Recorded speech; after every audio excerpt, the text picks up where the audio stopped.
할렐루야. 오늘도 하나님을 예배하는 우리들 모두에게 하나님의 크신 은혜와 능력과 축복이 넘치시기를 축복합니다.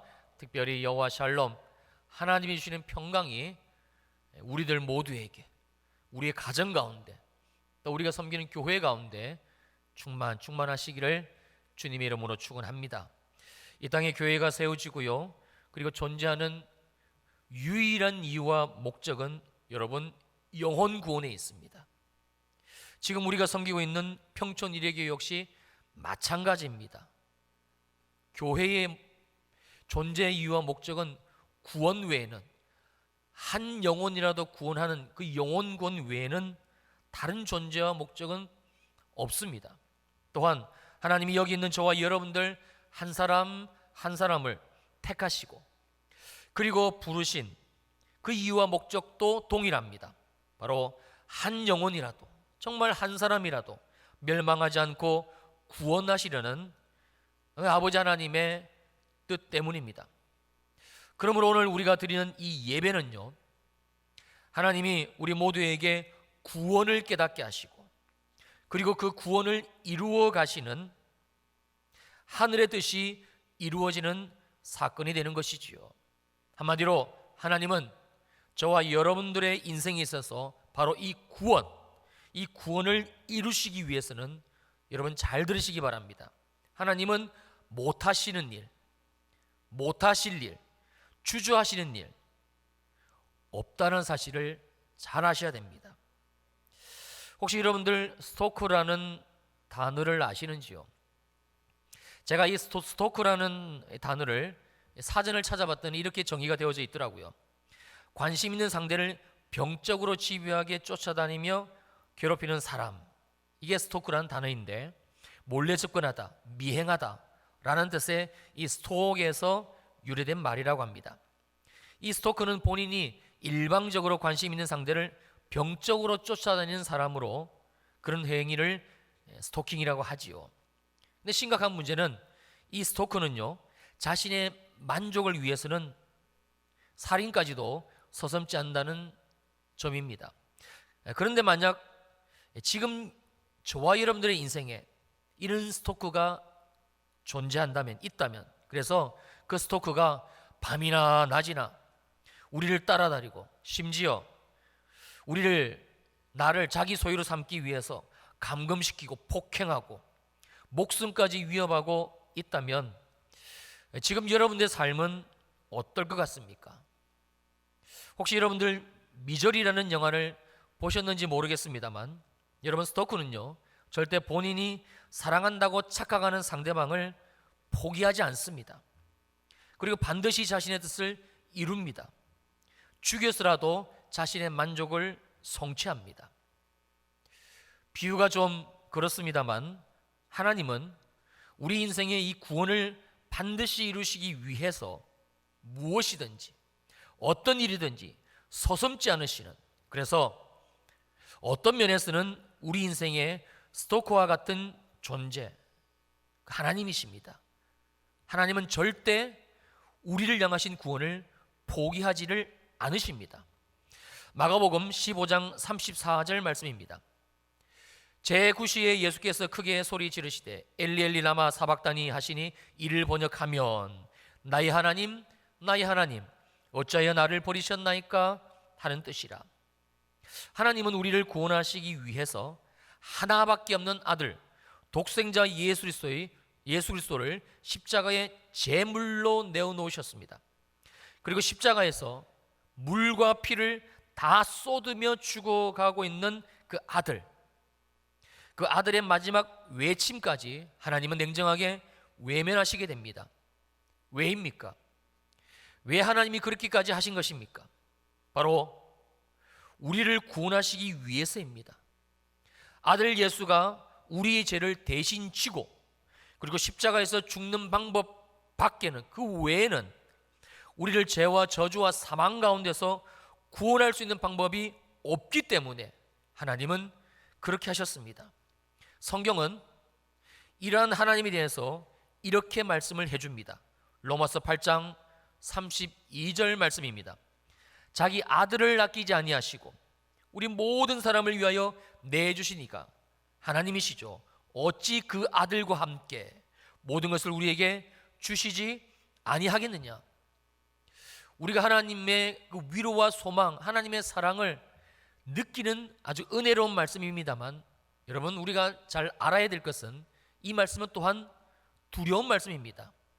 그래서 이 말씀은 이렇게도 해석이 되어질 수 있는데요, 자기 아들을 아끼지 아니하시고 우리 모든 사람을 구원하시기 위해서 내주신 하나님은 어찌 그 아들과 함께 모든 일을 우리에게 하시지 아니하겠느냐. 사랑하는 성도님들, 그래서 오늘 말씀의 1차적인 결론은 바로 이것입니다. 조금 그 기세가 꺾이기는 했습니다만, 작금의 이 코로나19 사태는 하나님이 우리를 구원하시기 위한 하나님의 방법이셨고 하나님의 뜻이었습니다.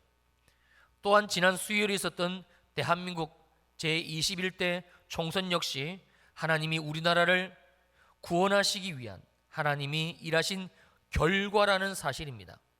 내가 원하는 대로 선거 결과가 나왔든지 아니면 그 반대든지 그건 그리 중요하지 않습니다. 하나님이 우리를 정말 사랑하시기 때문에, 하나님이 정말 우리 대한민국 한국교회를 사랑하셨어.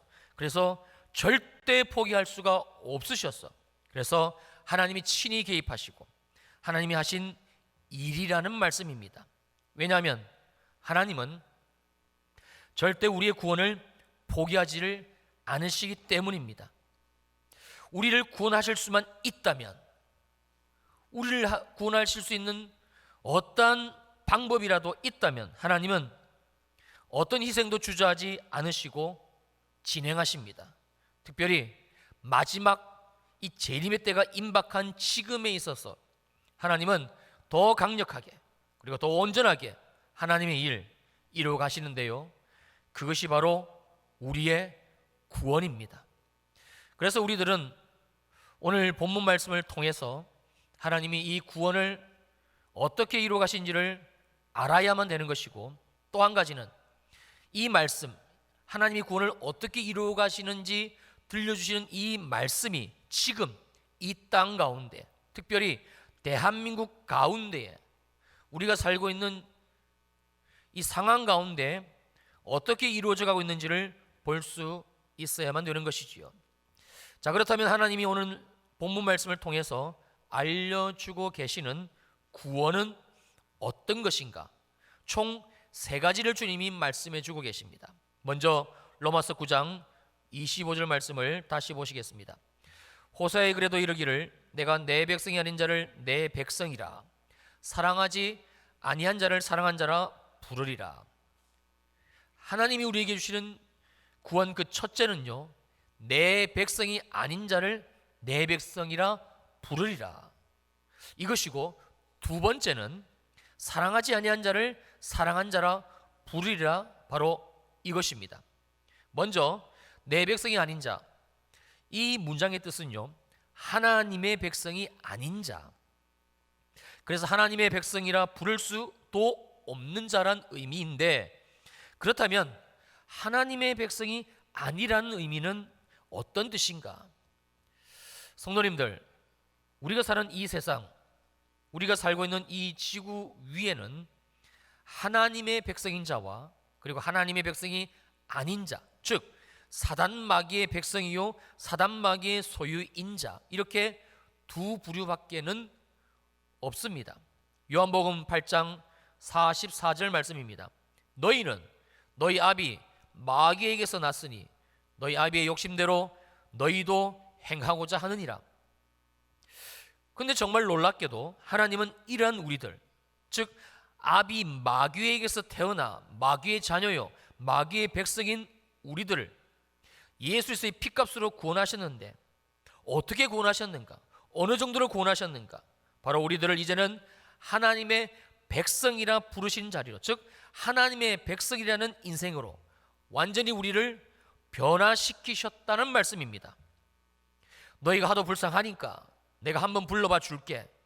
죽은 사람 소원, 그것도 들어준다는데 산 사람 소원 하나 못 들어주겠냐? 하나님의 백성이라 불러는 봐줄게. 여러분, 이런 의미, 이런 말씀이 아닙니다.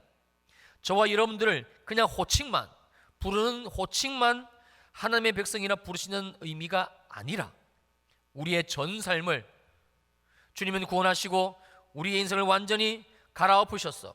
구원하셨어. 이제는 누가 봐도 오면한 한 사람의 하나님의 백성이라 부를 수 있는 삶으로 바꾸셨고 또 만들어 가시겠다는 말씀이지요. 정말 놀랍지 않습니까? 성도님들, 이게 바로 구원입니다. 하나님이 우리 인생에 꼭 이루기를 원하시는, 그래서 반드시 성취하시는 구원, 바로 이것입니다. 자, 이번에는 하나님이 우리 인생에 주시는 구원의 두 번째 내용인데요, 이는 더 놀랍습니다. 25절 말씀의 하반절입니다. 사랑하지 아니한 자를 사랑한 자라 부르리라. 여기에 언급하고 있는 사랑하지 아니한 자란 어떤 의미인 것인가? 로마서 5장 17절 말씀은 이렇게 설명을 해 줍니다. 곧 우리가 원수 되었을 때 그의 아들의 죽으심으로 말미암아 하나님과 화목하게 되었은즉 화목하게 된 자로서는 더욱 그의 살아나심으로 말미암아 구원을 받을 것이니라. 바로 하나님과 철천지 원수, 절대 해결될 수 없는 원수, 그 원수였던 우리들, 저 구원받기 이전에 우리들의 그 실상을 말씀하는 것이 로마서 5장 10절의 말씀입니다. 그런데 하나님은 하나님 당신과 이렇게 원수인 우리들을 구원하시기 위해서 일방적으로 아들 예수 그리스도를 십자가의 제물로 내어 놓으셨을 뿐만이 아니라 이제는 우리를 원수가 아닌 하나님이 사랑한 자, 정말 사랑하는 자라고 부르실 것을 말씀하시니, 성도님들, 이게 바로 저와 여러분들의 구원입니다. 그리고 26절로 넘어와서 주님은 우리에게 베푸신 구원이 무엇인지에 대해 마지막 세 번째의 내용을 말씀하시는데 그저 놀랍고 충격적일 뿐이지요. 오늘 본문 로마서 9장 26절 말씀입니다. 너희는 내 백성이 아니라 한 그곳에서 그들이 살아계신 하나님의 아들이라 일컬음을 받으리라 함과 같으니라. 바로 하나님이 우리를 구원하시고 부르시는 호칭, 즉 하나님의 아들이라는 이 변화된 신분을 말씀함과 동시에 또 하나는 우리를 이렇게 부르고 계시는 장소입니다. 다름 아닌 우리가 하나님의 백성이라 불려졌던, 우리가 하나님의 백성이 아니다라고 불려졌던, 즉 여전히 죄짓고 또 여전히 무너지며 살고 있는 우리 인생의 한가운데서 하나님은 우리들을 이제는 하나님의 아들이라고 부르신다는 말씀입니다. 왜요? 왜 이렇게 하시는 것입니까? 이것이 하나님이 우리를 구원하신 궁극적인 뜻이 되기 때문입니다. 그러므로 구원은 절대 우리가 죽어서 가는, 언제일는지는 모르겠지만 내가 예수를 믿고 있으니, 내가 예수를 믿는다고 말했으니 언젠가는 내가 죽을 것이고 그러면 가게 될 그 천국, 가보지도 못했고 경험해보지도 못했던 그 하나님의 나라, 죽어서 가는 나라. 여러분, 이게 구원의 전부가 아닙니다. 구원은요 바로 지금입니다. 구원은 바로 여기입니다. 우리가 숨을 쉬고 우리가 살고 있는 이 땅, 대한민국, 주님은 바로 여기에서, 이 장소에서, 이전에 하나님의 백성이 아니었던 이 장소, 하나님과 원수되었던 이 장소, 그럼에도 불구하고 주님은 바로 여기 이 장소에서 주님은 우리의 구원을 이루어 가신다라고 말씀을 하십니다. 누가복음 17장 21절입니다. 또 여기 있다 저기 있다고도 못하리니 하나님의 나라는 너희 안에 있느니라. 하나님의 나라, 구원으로 말미암은 하나님의 나라는 너희 안에 있느니라, 너희 삶에 있느니라, 너희 인생 바로 여기 있느니라. 또 한 가지, 우리가 오늘 본문 25절과 26절, 즉 구약성경 호세아서에서 인용되고 있는 이 말씀에서 반드시 알아야만 되는 것은 이렇게까지 구원을 베푸시기를 원하신 아버지 하나님의 마음, 바로 사랑이라는 사실을 알아야 합니다. 성도님들, 그래서 구원은요 곧 사랑입니다. 그것도 아버지의 사랑, 그것도 하나밖에 없는 아들 독생자 예수 그리스도를 십자가에 죽이시기까지 멈출 수 없는 사랑. 그래서 그 어떤 것, 그 어떤 내용, 그 어떤 상황 다 지불하고 대가 지불하고 총동원해서라도 희생해서라도 반드시 주시기를 원하시는, 반드시 이루기를 원하시는 우리 아버지 하나님의 유일하신 뜻, 바로 저와 여러분들의 구원인 것입니다. 근데 문제는 그 다음에 있습니다. 오늘 본문 27절 말씀을 보시겠습니다. 또 이사야가 이스라엘에 관하여 외치되 이스라엘 자손들의 수가 비록 바다의 모래 같을지라도 남은 자만 구원을 받으리라. 자, 하나님의 유일하신 소원, 오직 한 가지의 뜻, 구원입니다. 그것도 모든 사람, 모든 인생들이 예수 믿고 구원받아 하나님의 백성, 하나님의 사랑, 하나님의 아들이라는 전혀 새로운 존재로 살아가는 것, 그것도 여전히 죄악이 관영한 이 땅에서 날마다 십자가의 은혜로 주님이 주신 그 죄 용서의 은혜를 받아 누리며 점점 더 소망이 넘치는 그 하나님의 나라로 살아가는 것, 여러분, 이것이 바로 하나님이 우리들에게 말씀하셨고 약속하셨고 그리고 성취하셨고 지금도 이루어가고 계시는 구원입니다. 그런데 오늘 본문 27절에 와서 하나님이 분명히 한 가지를 더 말씀하시는데 모두 다가 아니라는 겁니다. 다 구원받을 수 있는 것이 아니다. 남은 자만 구원을 받는다라고 분명히 말씀하고 계시니 이건 또 무슨 의미인 것인가? 우리가 먼저 여기에서 언급하고 있는 남은 자란 단어의 뜻을 알아야 되는데, 이 남은 자란 하나님이 구원하시기 위해서 남겨둔 자, 즉 구원받은 자, 그렇지만 정말 소수인 얼마 되지 않는 하나님이 사랑하시는 하나님의 백성, 하나님의 아들들을 말씀하시는 단어입니다. 그렇다면 무슨 이유 때문에 이런 현상이 벌어진 것인가? 우리는 그 이유를 27절에서 바울이 인용하고 있는 이 말씀, 즉 이사야서가 기록될 당시의 상황 속에서 그 해답을 찾아볼 수가 있습니다. 그 당시, 즉 이사야서가 기록될 그 당시 이스라엘은 국가 지도자들과 그리고 백성들이 정말 타락할 대로 타락한 시대였습니다. 심지어 종교 지도자들, 오늘날로 말하면 교회이고 주의 종들이죠. 이 종교 지도자들은 하나님께 껍데기 제사, 형식적인 제사, 그래서 하나님의 진노를 불러올 수밖에 없는 그 제사를 드렸고, 하나님이 부탁하신 사회의 약자들, 고아 가부들을 돌아보라라고 하신 주님의 말씀을 지키기는커녕 그들의 가산을 삼키고 심지어 뇌물을 받고 부정한 재판을 하는, 그래서 온 나라 이스라엘이 하나 되어 하나님을 거역하고 하나님께 불순종했고, 심지어 회개하고 돌이키라는, 그래서 이사야와 같은 그 선지자들의 하나님의 말씀을 듣지 않았을 뿐만이 아니라 죽이고 불순종했습니다. 그리고 그 결과 역사적으로 북이스라엘 왕조는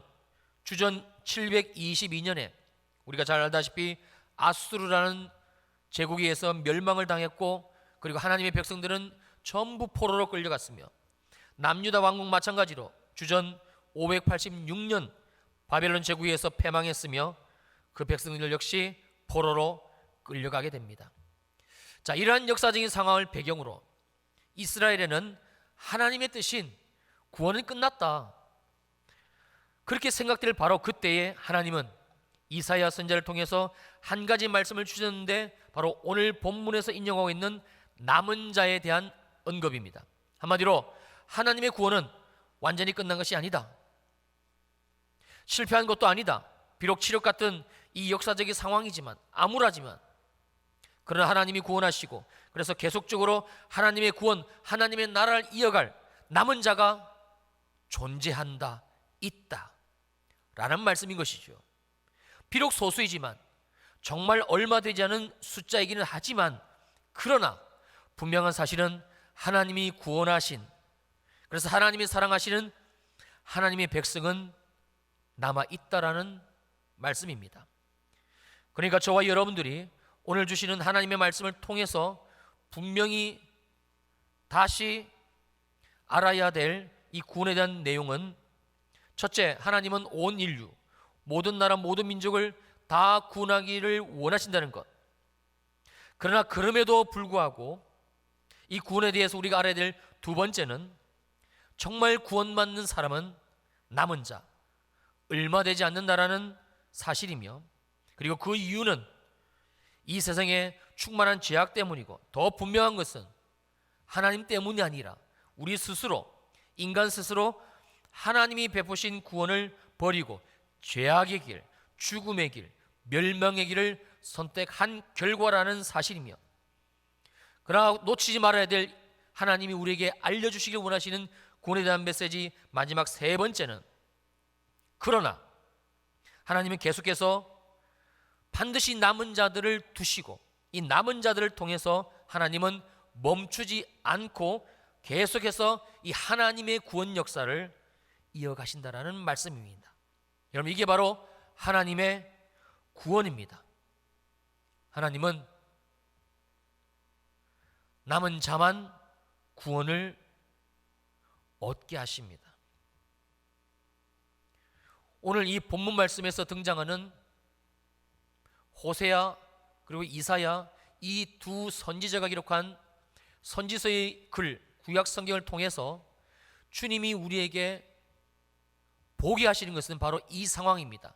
실제 그러했던 이스라엘의 상황, 다 구원하기를 원했던 이스라엘이지만 그럼에도 불구하고 그들은 하나님을 버렸고 하나님을 떠났고, 그러나 그럼에도 불구하고 하나님의 이 구원은 꺾이지 않고 남은 자들을 통해서 주님의 구원이 여전히 이어지고 있다라는 사실입니다. 남은 자에 대한 아주 특별한 메시지이지요. 그리고 우리가 마지막으로 살펴봐야 될 아주 중요한 한 가지가 더 있습니다. 그건 27절 말씀의 전반절인데요. 또 이사야가 이스라엘에 관하여 외치되, 바로 이 구원에 대한 메시지가, 특별히 남은 자에 대한 하나님이 말씀을 주고 있는 대상이 다름 아닌 이스라엘이라는 부분입니다. 구약 성경에서 언급하고 있는 이 이스라엘은 신약으로 넘어오게 되면 특별히 영적으로 신약의 교회와 연결이 되어집니다. 그러니까 오늘 주시는 이 27절 말씀을 우리가 표면적으로는 이스라엘에 대한 말씀으로 이해해야 되겠지만, 그러나 거기에서 멈출 것이 아니라 지금 하나님이 주시고 있는 이 말씀이 오늘날의 교회, 특별히 한국 교회에 주시고 있는 말씀으로까지 우리가 성령의 조명하심으로 들여다볼 수 있어야 됩니다. 즉 27절의 이 남은 자에 대한 메시지는 구약시대는 이스라엘에 대한 메시지였고, 신약으로 넘어와 이 로마서에서 주님이 이 말씀을 다시 언급하시는 이유는 신약의 이스라엘, 영적인 이스라엘, 바로 교회, 특별히 한국 교회에 주님이 주시고 계시는 메시지라는 사실입니다. 지금 우리가 살고 있는 이 시대는 주님의 재림이 임박한 말세지 말, 즉 말세 중에서도 완전히 끝자락입니다. 마라톤 경기에 비유를 하게 되면 마라톤 주자가 42.19km를 다 뛰고 그리고 메인 스타디움으로 들어와 마지막 한 바퀴를 다 돌고 그리고 눈앞에 결승 테이프를 이제 두고 있는 상황이라고 말씀드린다면 좀 더 이해가 쉬우실까요? 여러분들이 그렇게 느끼시든 아니면 느끼지 못하시든 근거리 중요하지를 않습니다.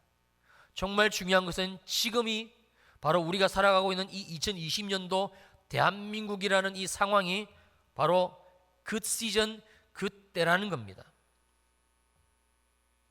우리가 못 느낀다면 그래서 하나님의 구원의 메시지를 우리가 깨닫지 못한다면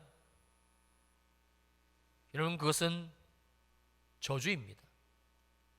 하나님이 이 남은 자에 대한 메시지를 이제 조금 있다가 다시 한번 이 코로나와 그리고 총선으로 인해서 주님이 어떻게 일하셨는지 언급을 하면서 마무리를 짓겠습니다만, 알게 하시기 위해서입니다. 왜요?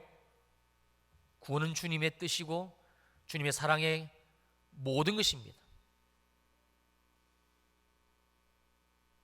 역사의 주관자가 되시는 하나님은 분명 지금 이 시대를 임박한 주님의 재림의 때를 향해 끌고 가시고 있기 때문에 그렇습니다. 여러분이 성경을 읽지 않으셔서 그렇지 성경이 계속적으로 이 시대를 그렇게 생생히 증언해 주고 있으며, 더 놀라운 사실은요, 성경에서 증언해 주고 있는 이 마지막 때에 대한 모든 해석되어지는 예언되어져 있는 말씀들이 지금 우리가 살아가고 있는 이 2020년도 이 지구 위에 그대로 말씀이 재현되어져 있는 것을 성경은 우리들에게 알려주고 있습니다.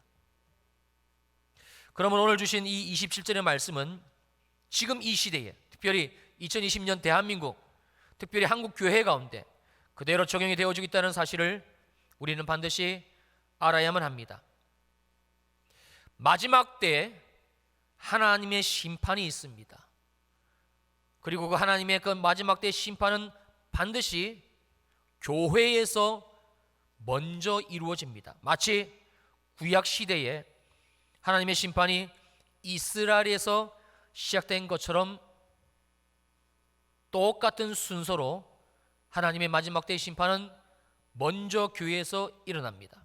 그래서 말세지말 임박한 주님의 재림을 바라보는 이 시점, 오늘날의 상황에서 하나님은 코로나19 사태를 통해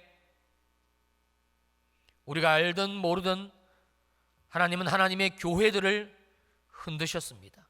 특별히 하나님께 예배하는 우리 기독교 개신교 신앙의 핵심, 전부이라고 말할 수 있는 많은 믿음의 선진들이 이 예배 때문에 생명까지 버렸던, 한국교회에서 그렇게 고소했던 주일 성수, 예배, 하나님은 이 코로나19 사태를 통해서 이 예배를 흔들어 제키셨습니다. 정말 너희 안에 예배가 있냐? 정말 너희들이 신령과 진정으로 주님을 예배하는 것이 맞냐? 그 결과는 우리가 잘 알다시피 추풍낙엽으로 떨어져 나갔지요. 마치 타작마당에서 키를 들고 알곡과 쭉정이를 가르신 것처럼 주님은 코로나19 사태를 통해서 한국 교회를 키질하셨습니다. 그리고 더 분명한 사실은 교회를 향하신 주님의 이 흔드시는 역사는 여러분 앞으로 더 거세게 일어날 것이라는 사실이지요. 지난주에 있었던 총선 역시 마찬가지입니다. 예배 시간이 길지 않아 상세히 말씀을 드리기는 못합니다만 여러분 앞으로 두고 보십시오. 한국 교회가 이번 총선 결과로 인해 넘어가야 되고 또 맞닥뜨려야 될 산은 생각보다 심각합니다. 제가 광고 시간에 잠깐 언급을 했습니다만 지금 한국 교회의 30% 40%가 존폐 위기에 서 있습니다. 코로나로 인해 한국 교회는 예배에 대해 아주 심각한 도전과 그리고 데미지를 입었습니다. 향후 코로나는 점점 종식이 되어 가겠지만 그러나 한국 교회의 위기는 점점 가중될 것입니다. 이 말씀은 지금 예배드리고 있는 저와 여러분들, 우리들 역시 그 영향력을 고스란히 받게 된다는 말씀이기도 합니다. 왜냐하면 하나님은 진짜를 원하시지 절대 쭉정이 가짜를 원하시지 않기 때문에 그렇습니다. 구원은 하나님이 우리의 인생을 가라지 인생, 쭉정이 인생에서 하나님이 정말 디자인하셨고 그리고 원하고 계시는 알곡 인생으로 바꾸신 사건이고, 그래서 알곡이 된 우리들을 천국, 즉 하나님의 나라로 살게 하신 것, 이게 구원이기 때문에 그렇습니다. 그리고 이 마지막 때의 상황은 여러분 생각보다 더 급속하게, 더 빠르게 속도를 점점 더 내어서 우리 앞에 펼쳐지게 될 것입니다. 오늘 본문 로마서 9장 28절 말씀입니다. 주께서 땅 위에서 그 말씀을 이루고 속히 시행하시리라, 속히 시행하시리라 하셨느니라. 속히 시행하십니다. 점점 그 가속도가 우리가 피부로 느낄 정도로 빨라지게 될 것입니다. 그러나 사랑하는 성도님들, 정말 하나님이 사랑하시는 여러분들, 두려워하지 마시기를 바랍니다. 결코 절망하거나 낙심하지 마시기를 주님의 이름으로 축원합니다. 하나님은요, 우리를 구원하신 우리의 아버지가 되시는 하나님은 우리를 구원하시기 위해 아들 예수 그리스도의 십자가의 제물, 그 아들의 죽으심까지 외면하셨던 그 하나님은 절대 어떠한 경우에도 우리의 구원을 포기하지를 않으십니다. 때가 임박한 지금은 주님의 이 마음은 더 거세고 더 휘몰아치게 될 것입니다. 우리를 향하신 하나님의 사랑, 예수 그리스도로 말미암아 확증하신 그 주님의 사랑은 어떤 세력, 어떤 환경, 어떤 혼란과 어려움도 결단코 그 하나님의 사랑에서 우리를 빼앗아갈 수가 없습니다. 그게 오늘 본문 마지막 절 29절에서 하나님이 정확하게 우리들에게 이렇게 말씀해 주고 있습니다. 자, 29절 말씀은 우리 함께 읽으시겠습니다. 29절 시작. 또한 이사야가 미리 말한 바 만일 만군의 주께서 우리에게 씨를 남겨두지 아니하셨더라면 우리가 소돔과 같이 되고 고모라와 같았으리로다 함과 같으니라. 만일 만군의 주께서, 우리 하나님 아버지께서 우리 대한민국 한국교회, 저와 여러분들의 인생 가운데 이 씨를 남겨두지 않으셨다면 바로 이 말씀이지요. 여러분, 이 씨가 무엇입니까? 영원한 생명입니다. 그 누구도 어찌할 수 없는, 절대 죽일 수 없는, 소멸시킬 수 없는 영생이 되시는, 생명이 되시는 예수 그리스도, 바로 주님입니다. 그러므로 우리는 환난을 당하지만 앞으로 더 어려운 일이 한국 교회에, 예수 믿는 우리들에게 코로나19 사태와 그리고 지난 총선과 그리고 그 모든 일을 뒷받침해주고 있는 하나님의 말씀과 그리고 계속적으로 진행되어지고 있는 이 지구상에 일어나고 있는 모든 일들, 이 일들이 우리들에게 쓰나미처럼 올 것이지만, 그러나 우리가 소돔처럼 고모라처럼 영원히 멸망당하는 일은 주님이 말씀하십니다. 절대 결단코 일어나지를 않는다라는 하나님의 약속의 말씀입니다. 그리고 더 중요한 사실은 바로 이 생명의 씨가 지금 우리들 심령 속에, 심장 안에 심겨져 있다는 것입니다. 있으십니까? 예수로 말미암은 생명의 씨, 모든 믿는 자들마다 그 심령 속에 주님이 넣어주시는, 성령으로 말미암아 심어주시는 그 생명의 씨 있으십니까? 있으셔야 합니다. 반드시 예수 그리스도, 우리들에게 생명이요 구원이 되시는 주님의 씨가 지금 우리들 속에 심겨져 있어야 된다는 말씀입니다. 그래야 소돔과 고모라처럼 비록 이 땅은 망하지만, 이 세상은 망하지만, 대한민국은 더 어렵게 될 것이지만, 세계는 점점 어려운 그 지경으로 내몰리게 되겠지만, 그러나 우리는 망하는 인생이 되지를 않기 때문에 그렇습니다. 주님은 지금 이 사건으로 말미암아 이 말씀을 들려주시면서 우리 안에 있는 이 생명의 씨가 있는지를 확인하고 싶으신 겁니다. 정말 내 안에 생명의 씨가 있는지. 고난으로 주님은 예배를 흔드셨습니다. 한국교회를 아주 거세게 키질하셨습니다. 하나님, 이게 무슨 일입니까? 어쩌다가 한국교회가 이 지경이 된 것입니까? 주님의 그 키질 앞에 수많은 교회가 넘어지고 어려움을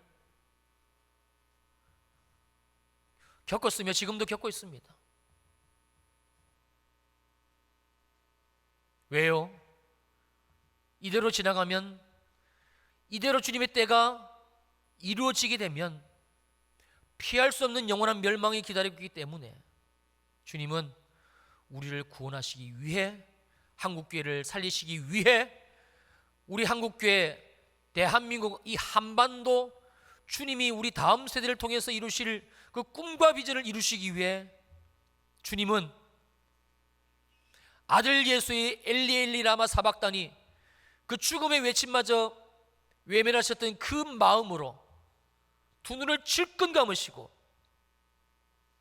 흔드셨습니다. 이번 21대 총선 역시 마찬가지입니다. 초유의 사태가 대한민국에 일어났습니다.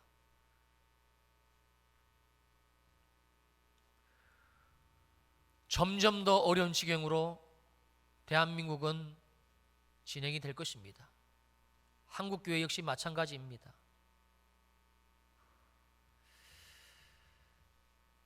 시간이 30분이 다 되어 갑니다만 이 말씀 하나는 꼭 나눠야 될 것 같습니다.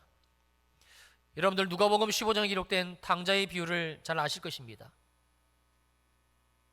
그럼 탕자가 누구인 것 같습니까? 그야 목사님, 탕자는 내가 그렇게 기도하고 그렇게 권면하고 그렇게 전도했던 그 인간 아닙니까? 그 사람 아닙니까? 아직까지도 아버지 집에 돌아오지 못한, 정말 그렇게 생각하십니까? 탕자가 누구인 것 같습니까? 주님은 지금 탕자를 부르고 계시는데 그 탕자는 놀랍게도 여기 있는 목사이고 저와 여러분들입니다. 여러분, 성경을 깊이 보셔야 됩니다. 여러분, 탕자는요 정말 복받은 사람입니다. 왜요? 하나님이 구원하시려고 남겨두신 그 씨가 있는 자였기 때문에 그렇습니다. 큰 흉년의 때에 돼지가 먹는 쥐염 열매로도 배를 채우지 못할 그 삶의 때에, 그 어려울 때에 탕자는 아버지가 생각나게 됩니다. 탕자의 마음 안에 아버지가 떠올려지게 됩니다. 어떻게 이 일이 가능했습니까? 그 탕자 속에 하나님이 씨를 두셨기 때문입니다. 큰 환란이 없었다면, 큰 흉년이 없었다면 탕자 속에 주님이 남겨준 그 씨가 발동을 했을까요?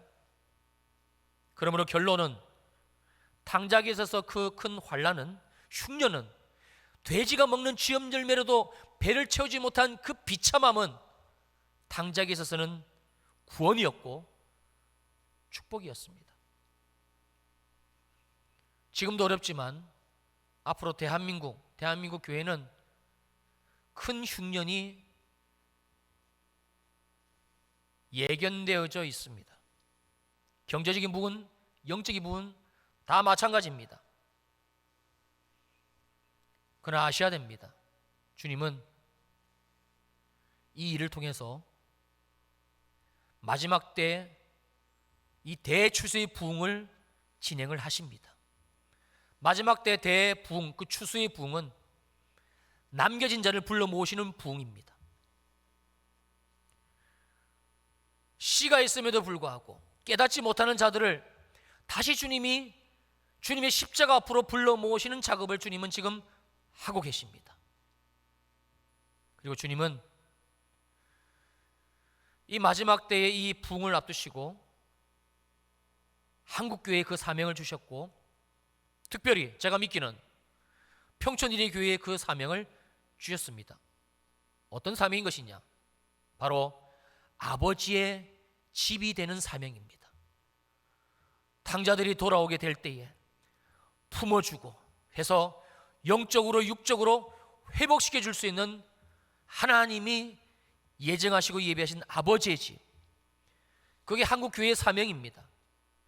그게 평촌일의교회의 사명입니다. 여러분 두려워하지 마십시오. 있어야 될 일이 지금 우리 가운데 펼쳐지고 있는 것입니다. 마지막으로 한 가지만 더 부탁하고 마치겠습니다. 여러분들 가운데 기호 1번을 찍으신 분 계십니까? 그래서 정말 거대 여당 180석이라는 그 일을 만드셨습니까? 그것에 만족하시면 안 됩니다. 기도하셔야 됩니다. 책임지고 기도하셔야 됩니다. 혹시 기호 2번을 찍으셨습니까? 그래서 낙담하고 낙심하고 좌절하고 저주하고 비난하고, 하나님은 우리가 그렇게 되지 않기를 원하십니다. 더 기도하셔야 됩니다.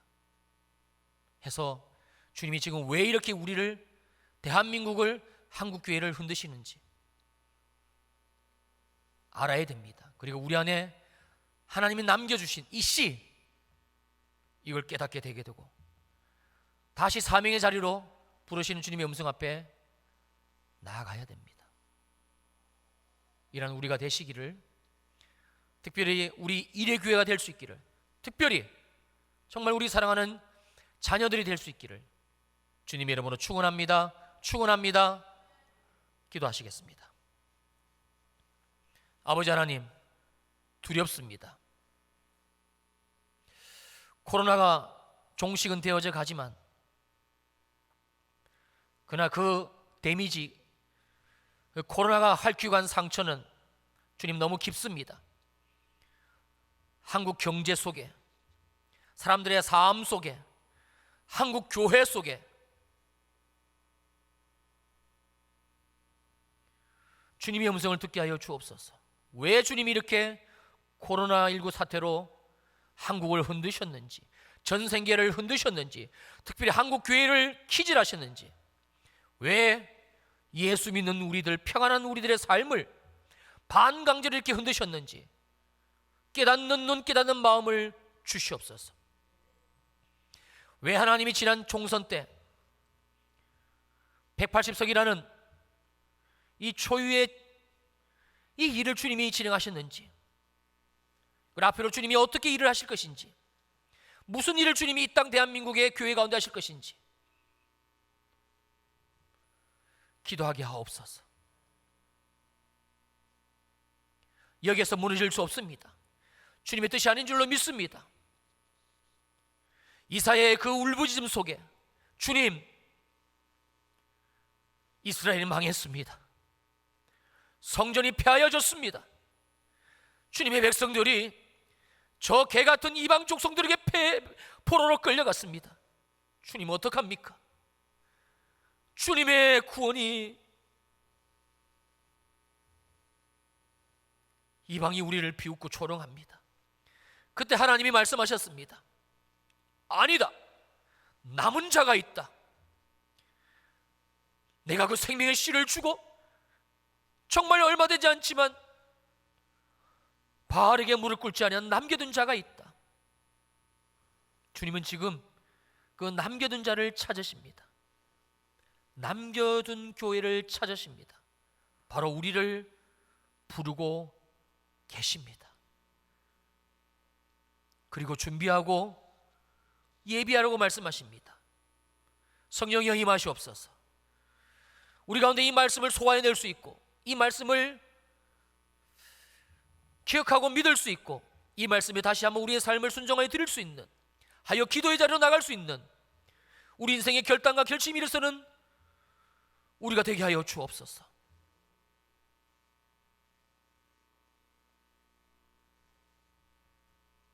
다시 주님 앞에 무릎을 꿇게 하여 주시옵소서.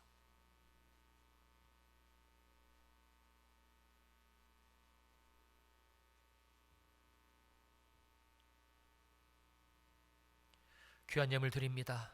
예물 드리는 손길 위에 하나님의 은혜와 복을 더하여 주시고, 이 마지막 때 어렵습니다. 하나님이 저들의 인생을 보호하여 주시어서 고센 땅에서의 그 풍성과 풍요와 넉넉함과 자유함과 기쁨이 넘치는 삶이 되게 하여 주시옵소서. 특별히 우리의 자녀들을 올려드립니다.